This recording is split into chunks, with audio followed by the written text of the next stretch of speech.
What I have to say, you'll see on some slides here with little captions that are thematic as we go through the talk.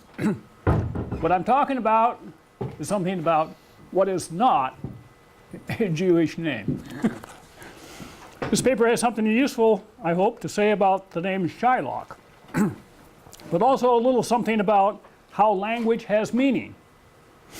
The name Shylock, which Shakespeare coined in The Merchant of Venice, has for some time been interpreted as a derogatory reference to Jews.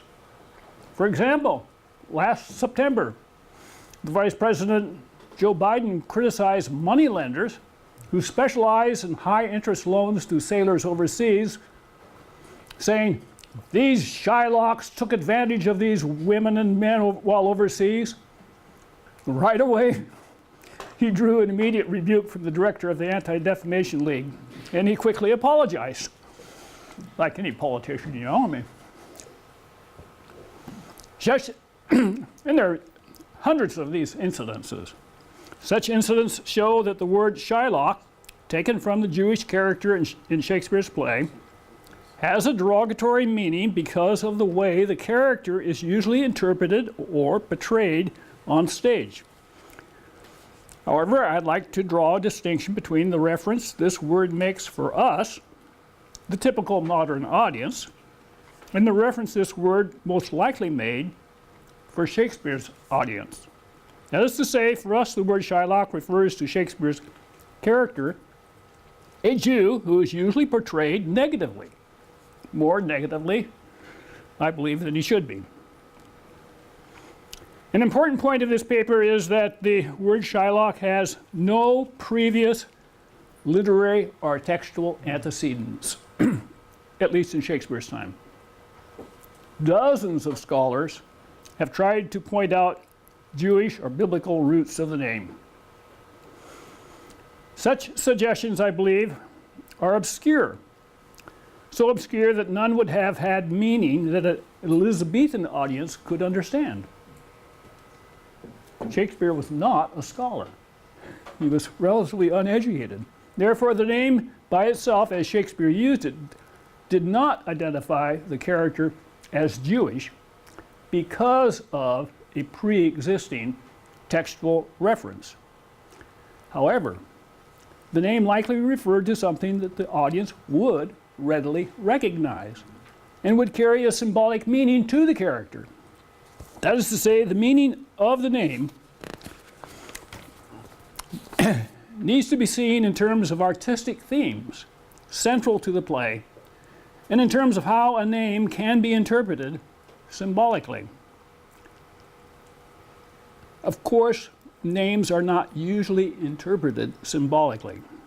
Names are usually interpreted indexically, which means as fixed designators in a one-to-one correspondence between themselves and the things to which they refer as signs, in this case, to characters on the stage or in a play.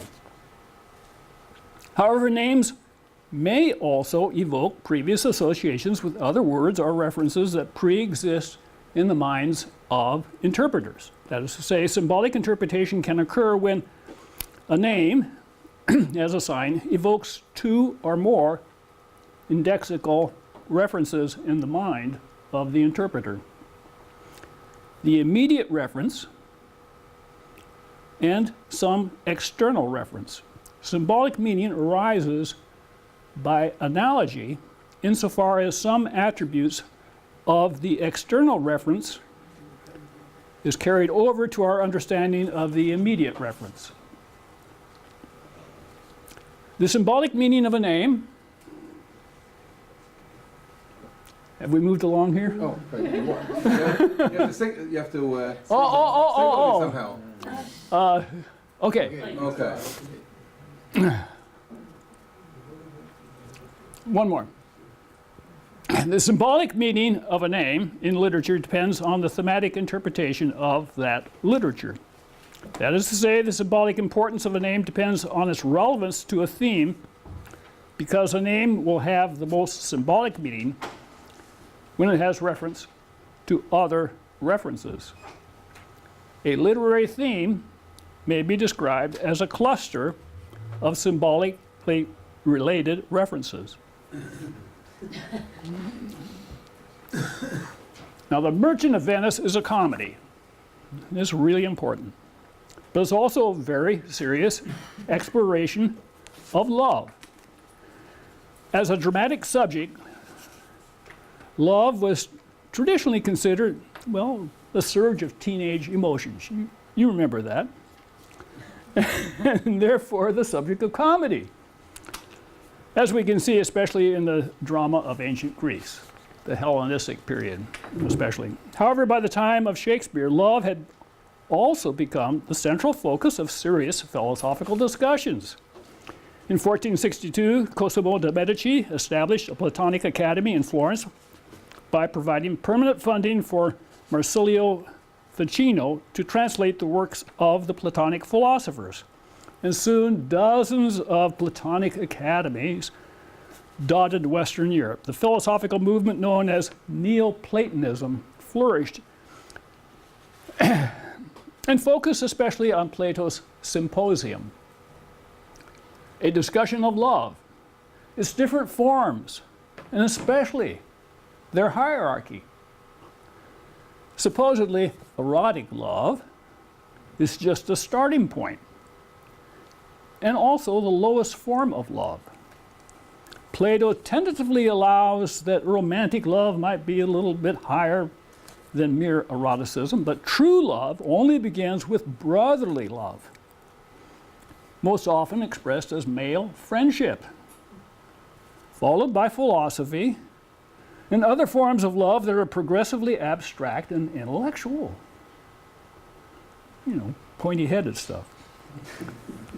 As propounded by these Neoplatonic philosophers, love is of great importance because it leads us through these stages progressively to enlightenment, and in Christian terms, to God. Next. You're there. Oh.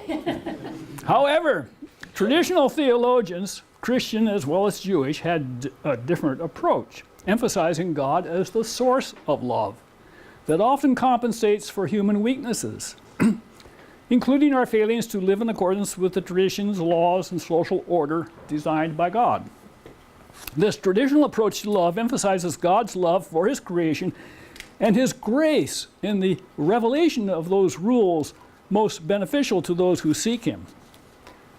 Romantic love takes greater importance in this approach than brotherly love because it is or should be the basis of marriage and an important part of civic order and cultural continuity. It's like oh, okay, the defining speech. The traditional perspective is dominant in The Merchant of Venice. Christian ideals are the central theme, and as a comedy, it invites us to look down on the frailties and deficiencies of the characters, except for Portia, who is most wealthy, most beautiful, most virtuous, and most wise. A flattering analogy probably to Queen Elizabeth. It is Portia who gives the speech that clearly states the traditional view of love in its highest form. That is, say, action that entails mercy and forgiveness, and who must also forgive her husband's own foolishness. And here's her defining speech. The quality of mercy is not strained, as say required. It droppeth as a gentle rain from heaven upon the place beneath. It is twice blessed. It blesseth him that gives and him that takes.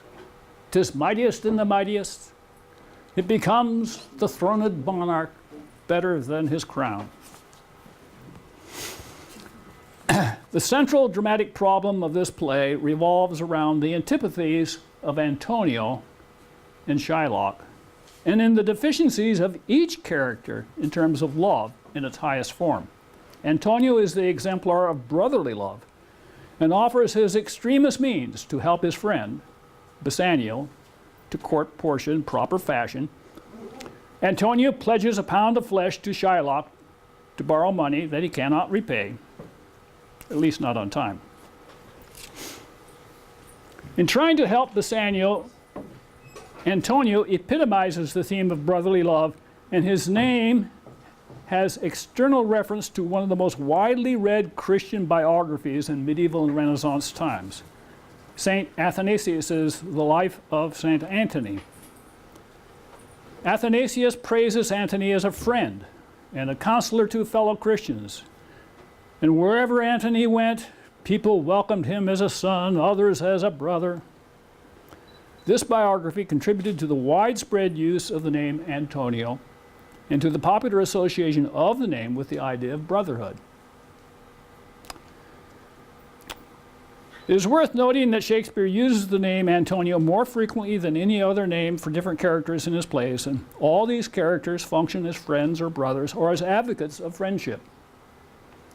In The Tempest, Shakespeare's last play and farewell to his profession, brotherly love is clearly defective. Antonio is Prospero's perfidious brother, who has expelled remorse and nature and overthrew him as Duke of Milan.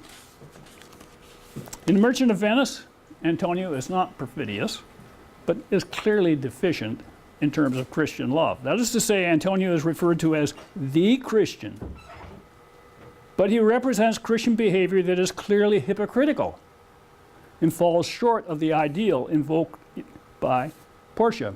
He is bigoted and spiteful. As Shylock says, Antonio did void your room upon my beard and foot me as you spurn a stranger cur. Antonio's malice is unrepentant, and he retorts, I'm as like to call thee so again, to spit on thee again, to spurn thee too. Although Antonio stands as a friend to Bassanio, he wants to see Shylock as an enemy. He rants that Shylock should lend his money rather to thy enemy, who, if he break, thou mayst with better face exact the penalty. To which Shylock observes, why, look you how you storm. In most productions, Antonio remains calm and decorous, but the text suggests a red-hot temper. As the court proceedings come to their conclusion, Portia asks Antonio what mercy he can show Shylock in addition to the Duke's pardon. The Duke has pardoned him already. Antonio rises to this prompt and offers to hold half of Shylock's wealth and trust for Shylock's daughter and her husband, but he adds a condition that should be seen as profoundly offensive to any Jew or to any person of a differing conscience, that Shylock must become a Christian. More than anything else, this shows Antonio to be really cruelly vindictive by attacking Shylock's most basic convictions and sense of identity. Antonio's selfishness is also illustrated after the trial when he urges Bassanio to surrender his wedding ring to this young judge who has just saved his life. The ring that Bassanio had received from Portia, pledging, when this ring parts from this finger, then parts life from hence. At Antonio's urging, Bassanio gives up his ring as a gesture of friendship. It is a foolish gesture, but Portia is the young judge in disguise and later forgives him to show the higher significance of their wedding vows. Thus, Antonio is merciful or forgiving only when prompted. He is narrowly focused on the bonds of male friendship and is finally excluded from the circle of romantic lovers with which the play ends. I call it the magic circle. So many of Shakespeare's plays end with these little magic circles of lovers getting married and going to bed together. His name is a specific external reference, as I've noted, in Shakespeare's time that emphasizes monastic brotherhood, but that meaning falls short of the Christian ideal because of its exclusiveness. Of course, Shylock is also deficient in love. He actually scoffs at the idea of mercy. He wants justice for the ills and insults heaped upon him by those hypocritical Christians, especially Antonio. Shylock rails, "He has disgraced me and hindered me 500,000, laughed at my losses, mocked at my gains, scorned my nation, thwarted my bargains, cooled my friends, heeded my enemies, and what's his reason? I'm a Jew." Antonio's bigotry is, of course, mirrored by Shylock's. As he says, "I hate him for he is a Christian." And he vows, "If I can catch him once on the hip, I will feed fat the ancient grudge I bear him." Shylock is clearly more injured, and so less forgiving than Antonio. However, Shakespeare offers a far more progressive view of the Jewish character than anything in English literature before his time. After Jews were expelled from England in 1290, absurd legends grew about Jewish practices, including cannibalism. Morality plays stereotyped Jews as grotesque villains dressed in black cloaks and horned hats, and were assumed to be guilty of all unsolved crimes. Excuse me. Yeah. The best known Jewish character before Shylock is Barabbas, the central character of Christopher Marlowe's The Jew of Malta. Barabbas, the central character, poisons a convent of nuns and murders his own daughter in pursuit of revenge. A real nice guy. Shakespeare distinguishes Shylock from these stereotypes in two ways. First, Shylock is a much reduced type of threat. Shakespeare places his Jewish character in the center of comedy, a story that must have a happy ending. Shylock tricks Antonio into pledging a pound of his own flesh as the bond for his loan and demands forfeiture when the loan expires. The other characters are, of course, much alarmed, as they always are in comedy. The characters are wrong. But the audience knows that Portia is the judge in disguise. Unlike the characters, the audience is assured of a happy ending because of Portia's demonstrated wisdom and because her counter trick of a pound of flesh but no drop of blood exists in earlier literature. Thus, Shylock is not the devil, as Antonio claims, but a foolish comic block, a hindrance to good fortune, such as we find in all comedies. It's a basic structure of drama. By making his Jewish character harmless, in fact, Shakespeare reduces the social stigma for all Jews in England. Secondly, Shakespeare makes Shylock the first believably human Jew in English literature. "I am a Jew," he asserts, and asks, "Hath not a Jew eyes? Hath not a Jew hands, organs, dimensions, senses, affections, passions?" Shakespeare also makes him an exemplar of marital loyalty. He is most grieved by the loss of his wedding ring. And when Bassanio and Gratiano exclaim, "My wife and all the world are not with me esteemed above thy life," referring to Antonio, Shylock mocks their Neoplatonic sentiments, saying, "These be the Christian husbands." A little later, the Christians give away their wedding rings as tokens of friendship. By comparison, Shylock evokes sympathy as a normal human being and stands for at least one positive value, the sanctity of marriage. Although Shylock is depicted more positively than any previous Jewish character in English literature, his faults are obvious, and his name points to those faults as his central flaw. Portia repeatedly asks him, Be merciful, take thrice thy money, bid me tear the bond. Yet he refuses to grant Antonio the least measure of forgiveness, which of course Christians see as love in its highest form. The simple analysis of his name shows a meaning clearly relevant to Shylock's obstinacy and most readily understood by Shakespeare's audience. It is a simple compound of two words, shy and lock. Shy had the meaning then, much like now, of adverse to encountering.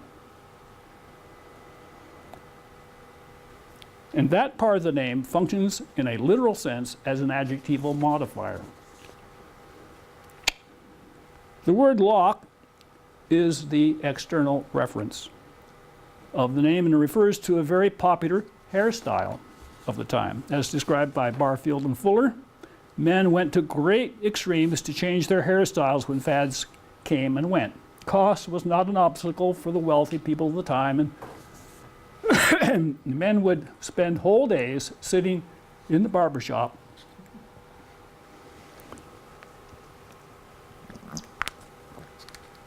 and went through great extremes to change their hairstyles when fads came and went. One particular fad were locks of hair worn shoulder length and curled in hot irons, which were then called love locks, to represent the individual's dedication to the idea of love. Such love locks are referred to in the anonymous play, second part, Return to Parnassus, and it was a phrase in common usage, love locks. Thus, prefacing a reference to love locks with the word shy, Shakespeare calls attention to Shylock as someone who is adverse to the idea of love, which is a deficiency but not an absolute depravity in terms of the name's meaning. The important thing is that the name Shylock does not by itself link the character to Jewish culture. It simply describes a character who has human weaknesses and deficiencies, as all comic characters do. And we need to recognize that Shakespeare shows weakness and deficiency in all of his characters, except perhaps for Portia. Of course, these weaknesses and deficiencies are, on one hand, partly the result of social injustice.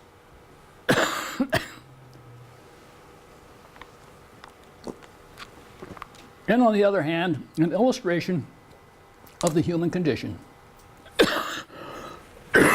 Finally, even though Shakespeare shows virtues in the character of Shylock and hypocrisy in the character of Antonio, most productions which become our current reference points for symbolic meaning will continue to emphasize, I'm sad to say, more or less Shylock's vices and Antonio's dignity.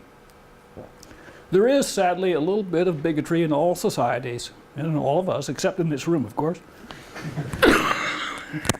Don't generalize, please. Yeah, just as Shakespeare shows the bigotry in both Shylock and Antonio, and of course in some of Antonio's Christian friends.